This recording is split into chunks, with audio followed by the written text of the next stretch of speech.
నమస్తే. మనమైతే కుల్లా మాట్లాడుకుందాం, చెప్పుతే కొట్లాడి మాట్లాడుకుందాం.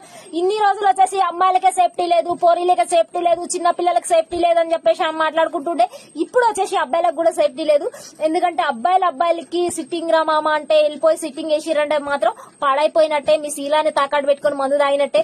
తమ్ముడు ఫ్రీగా వస్తుంది కదా, దావత్ చేద్దాం, పుల్లు మందు తాగుదాం, డీజే కొడదాం అని ఎవరికైనా నమ్మి పోయిరంటే మాత్రం మీ శీలాన్ని తాకాటు పెట్టినట్టే.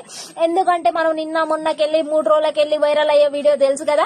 ఒక అబ్బాయి రేప్ చేసినాడు. ఆ తర్వాత ఏదో చెప్తున్నారు అబ్బాయి చనిపోయిందని. అది ఇంతవరకు నిజమో ఏంటో తెలియదు మనకు కూడా. కానీ ఒకటి చెప్తున్నా, కొంతమంది లవర్స్ ముందు కొంతమంది అబ్బాయిలు ఎట్లా చెప్తారంటే, ఎట్లా దమ్కి ఇస్తారంటే, అరే వాడు నా ఫ్రెండ్ రా, నా ఫ్రెండ్ వదిలేయను, అరే నీ వాడిని సోపత్ పడితే నువ్వు నాశనం అయిపోతావు అని చెప్పి పోరి చెప్పినది అనుకో. ఈ పోరాడు ఏమని చెప్తాడంటే, అరే వాడు నా ఫ్రెండ్, నువ్వు ఉన్నా లేకపోయినా నా లైఫ్ లో ఎప్పటికి ఉంటాడు, అది ఇదని చెప్పేసి దమ్కీలు ఇచ్చేటోళ్ళు. అట్లాంటి వాళ్ళకి మాత్రం మంచి కౌంటర్ అయితే పడింది. అప్పుడే ఒక పాట వేసుకుంటుండే, మన ఫ్రెండ్ అల్ల ఎవడు ఉంటాడు అని చెప్పేసి అట్లాంటి సాంగ్స్ వేసుకుంటుండే. ఇప్పుడు వచ్చేసి ఒక సాంగ్ వేసుకోవాలన్నమాట. అదే ఏం సాంగ్ అంటే, హడల్ గుండె దడలు నాకు టైలెట్ వస్తుంది సుక్క గారాలే, అట్లాంటివి ఉంటది.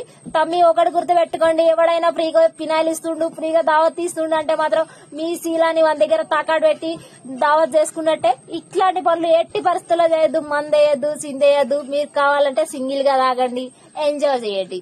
ఒక అబ్బాయితో మాత్రం